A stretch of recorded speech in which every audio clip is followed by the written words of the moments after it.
We are Georgia and David. We quit our jobs to travel full-time around Mexico with our 14-year-old Sheltie Poo Meep. Our goal is to take a picture with her in front of 100 Pueblo signs. In this week's video, we visit 2 archaeological sites, both with pyramids. We drive up into the mountains to see a gorgeous cave. We explore the colorful cobblestone streets of Queretaro and visit the town that is the birthplace of the Lele doll. But first, we make a 1.5-hour drive deep into the Sierra Gorda mountains to the little town of Maconi in search of their beautiful waterfall. This ended up being much more of an adventure than we had initially anticipated.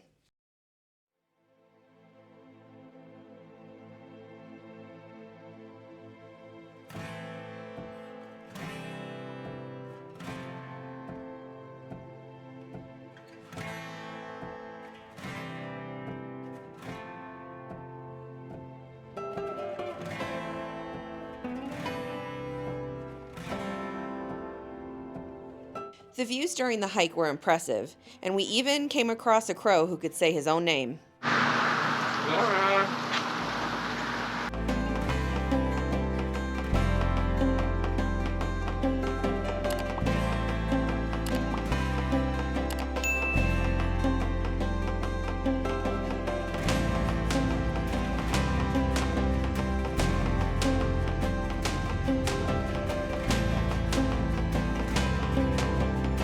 Behind us is La Cascada Velo de Novia, which means Bride's Veil. The walk to get down here was about 30 minutes. It is very steep, it is very slippery, and you'll never find this place unless you have a guide. So once you get to the town, just stop at one of the little stores and ask where the Cascada is, and they'll ask you if you want a guide, and the answer is yes. Yes, you do. Our guide cost 200 pesos and entry was 50 pesos. The guide said that the walk back up or hike back up takes about an hour because it is so steep. So just be prepared for that. It is very beautiful, and after they've had rain, the Cascada is obviously a lot larger. We are here in August, but there hasn't been much rain this year, so it's a little bit smaller than usual. The hike back up from the waterfall was no joke and took close to an hour. Afterwards, we snapped a family photo before starting our drive to San Joaquin.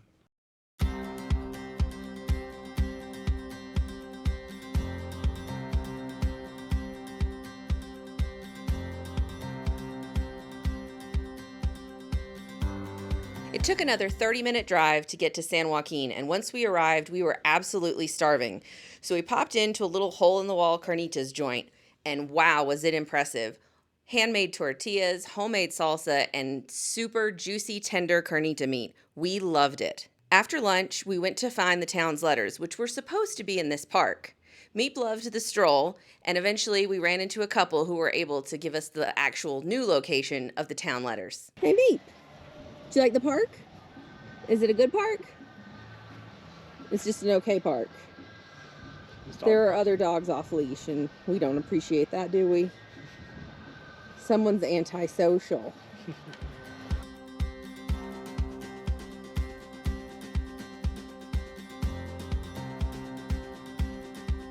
We finally found the town sign and snapped our family photo before checking out the main church.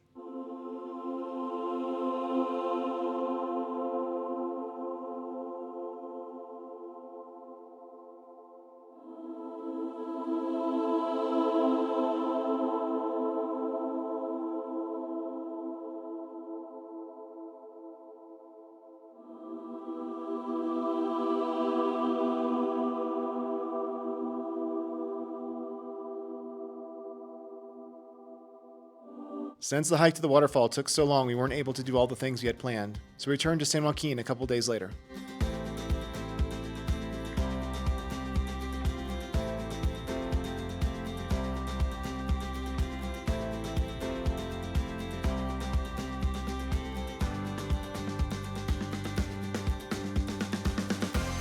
Today we're at the ruins of Toluquilla. It is about 20 minutes or so outside of San Joaquin. And was about 2 hours away from Tequis.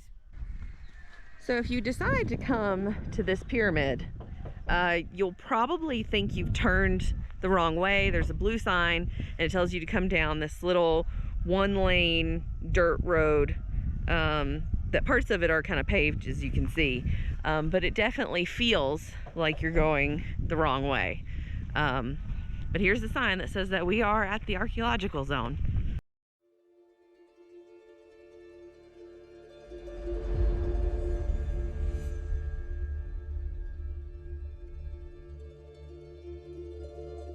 So the difficult part of your hike is over when you hit this little guard shack, and that is where you sign in and you pay, and it was 130 pesos for both of us to get in. You can see here the beginning of the pyramid. We were told no video, so we did get a couple photos, but that will have to do. Upon entering the ruins, there was a ball court with a small pyramid at the end. Beyond that, there were remnants of other structures.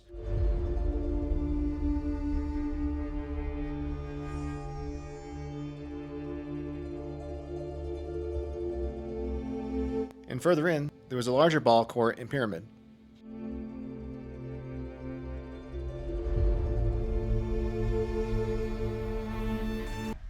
So as we were going through the ruins, they have a lot of little informational plaques. And one of the things we did learn is that we're at almost 10,000 feet right now. So that is why I was out of breath making the climb.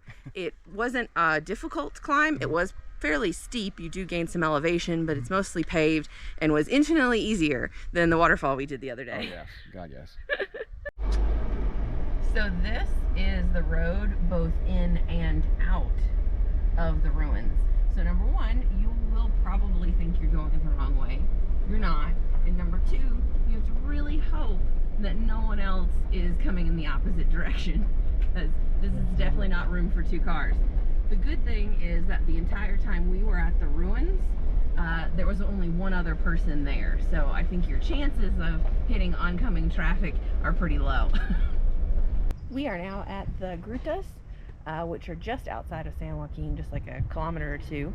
You can see behind us there's a hanging bridge. There are a bunch of picnic tables and grills and a little play area for kids. The entrance fee was 50 pesos per person. They do not allow pets, but he said as long as she stayed in the backpack the whole time that he would permit us to enter. So that is one thing to keep in mind.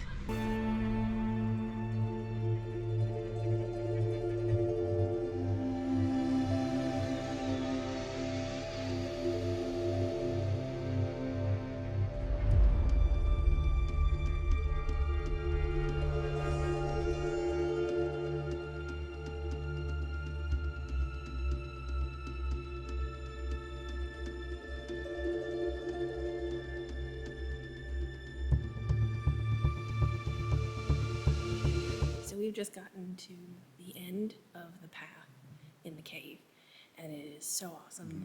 The lighting makes everything look more dramatic, and it is definitely worth doing. Really, really cool. It's nice and cool down here too. Yeah. So we are back in the downtown area of San Joaquin, and this weekend is their feria. Most towns in Mexico seem to have one. Some of them are around their saints or their Virgin Mary. Here it is about their historic festivals that they have in August. So behind us there's a bunch of carnival rides and a bunch of food stalls. So we're going to check things out.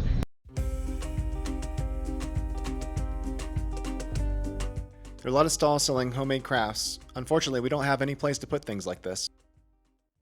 So just like in the U.S. state fairs, they have a bunch of competitions here. I believe people right now are tasting different dishes to try to decide the best one.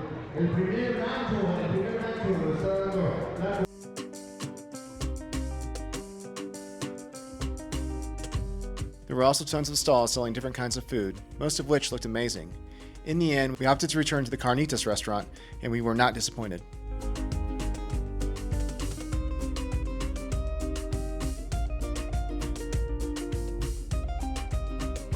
So we came up to the archaeological site Las Ranas, and it is closed. It looks like it might be closed for a while. I'm not sure if it's because of the pandemic or what, but kind of sad. So near the Las Ranas closed archaeological site, there is this place, and it says on the side here that there is a mirror door and entrance is free.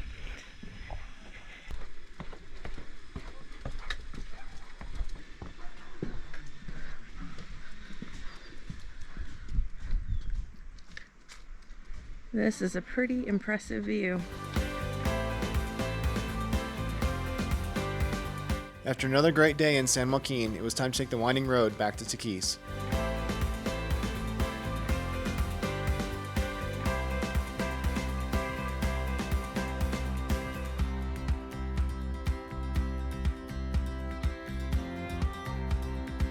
Today we're in Santiago de Queretaro, which is about 45 minutes to an hour from Tequis. So the missions of the day are to get something to drink, maybe a little snack, to see a few churches, and of course to take our family picture by the letters.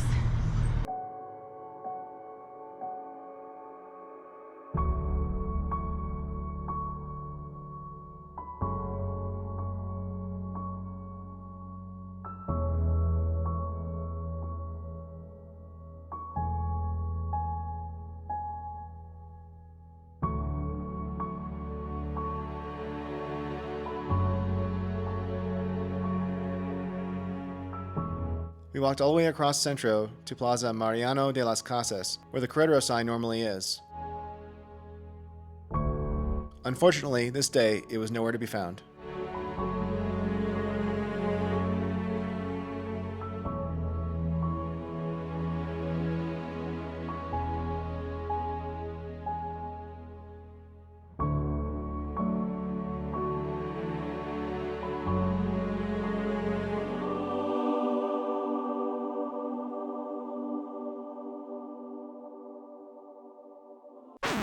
Fun fact, a lot of churches in Mexico close between 1 and 4 p.m.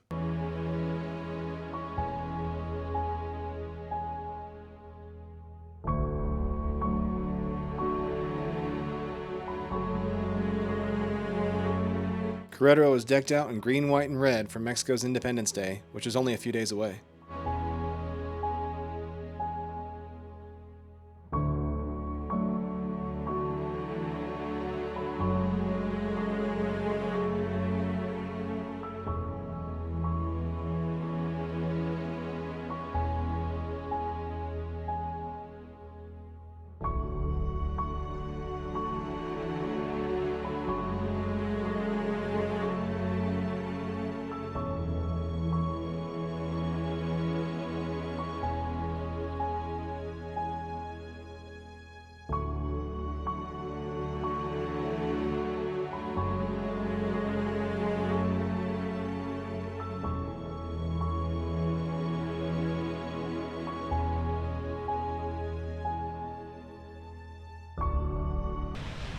Last year, about the same time, we actually spent a week in Queretaro after our 2 weeks in Tequis.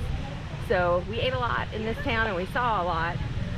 Today the sun's kind of intense. It looks like a lot of the churches are closed, and unfortunately it looks like they got rid of their letters. The church that they're normally in front of, they're not there. But we did find a big Viva Mexico sign for Dia de Independencia, or their Independence Day, which is coming up. So we took a family photo in front of it instead.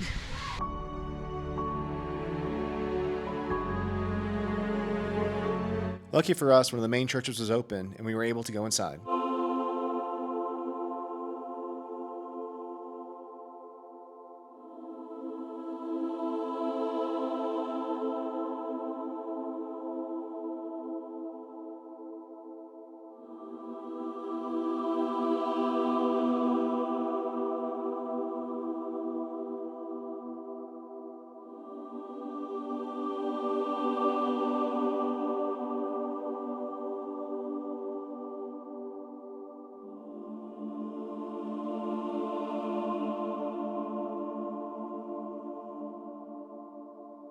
A couple things we love about Santiago de Queretaro is the colonial architecture and all the plazas and little parks they have here.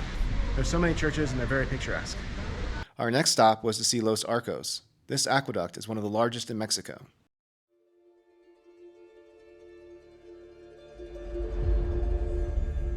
This morning we are back in Santiago de Queretaro. Well, actually about 10 minutes outside of Santiago de Queretaro, there is an archaeological site here. It's called El Cerrito, which means little hill. And today we're here without meat because it is not dog friendly. Oh, and they didn't have parking, which is kind of weird. All the archaeological zones we've been to before had some sort of parking, and we had to park on the street today. We were able to get in free today because it is Sunday and we are residents. So that's something to keep in mind. If you have your residency, it's a pretty good benefit.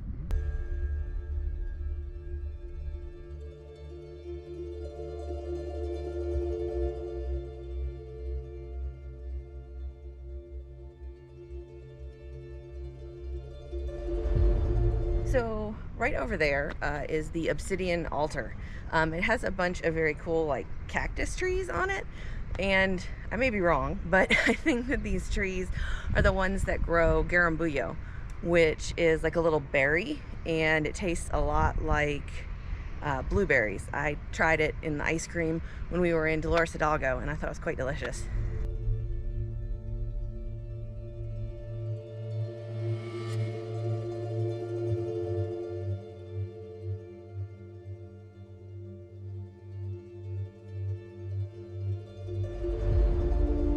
So behind me is El Cerrito, which again means little hill. It's kind of ironic that this thing is massive, and it was built somewhere between 600 and 1080. El Cerrito is actually over 100 feet tall, and if you look at the very top, there is a little building on the top of it, which was obviously built much later. That building was constructed in 1887. A little bit rude considering the age of the structure underneath it. So this is as close as we can get. This is the first archaeological zone that has been roped off to where you can't actually climb on it so far here in Mexico.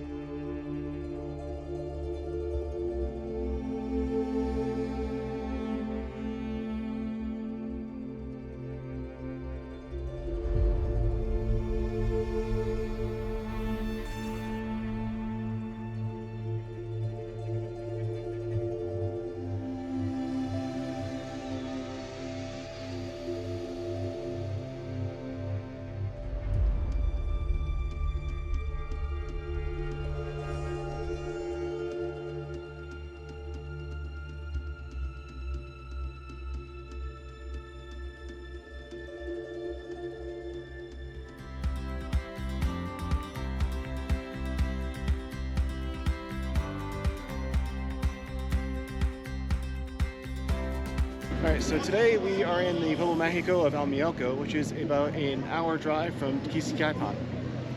This Pueblo Magico is known to be the birthplace of the Lele doll, which has become quite popular in Mexico, and it's cute little rag doll, little ribbons on her head. And they have absolutely everything Lele you can imagine here. Lots of little stores. It is extremely busy. We came on a Sunday. I'm not sure if it's some kind of holiday or celebration this weekend, but it is packed.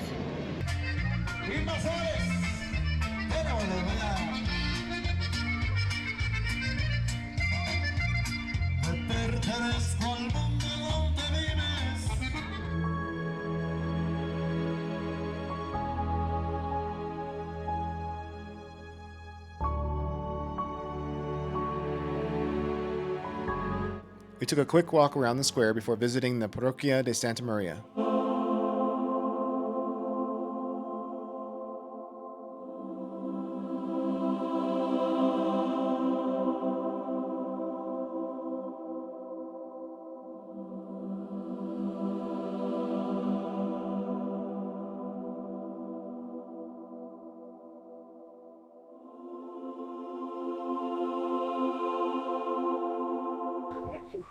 So unfortunately, we are here during the rainy season, and today has just been great. One of the main things to do in this town is to go to the Lele Museum, which has little rag dolls, not just from around here, but from around the world. I don't know if we would have even been able to do that with me, but definitely we're not going to hike there in the rain, just be told no. So if you come here, I would suggest doing that.